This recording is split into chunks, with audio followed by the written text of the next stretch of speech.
Kryetari i Partisë Demokratike Sali Berisha, në mbledhjen e kësaj të mërkure të grupit parlamentar, u shpreh se Partia Demokratike është plotësisht dakord dhe mbështet investimet e huaja. Duke u ndalur te Sazani, Berisha tha se ata që shqetësohen për ishullin janë një grup hipokritesh pasi në Sazan nuk prishet asgjë.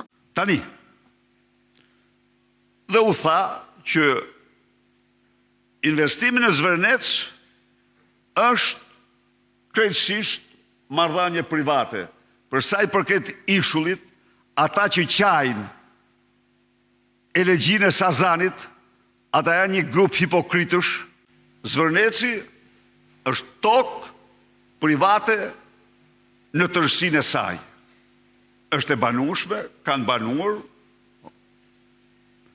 Dakord, tani, pra ne mbështetëm investimin e huaj.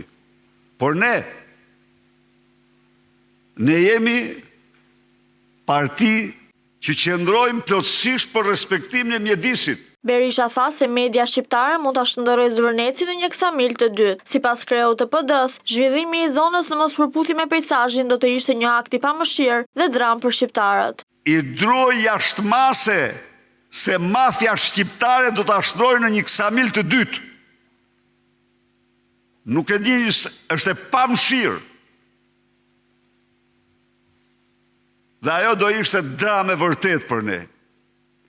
Nga një bizhu e vërtet botërore mund të shndrohet në një ksamil të dytë. Një ksamil të dytë. Pse droj unë këtë gjë? Po, cilë do kishte qenë qëndrimi i Partisë Demokratike, i qeverisë sonë dhe i yni në raport me Zvërnecin?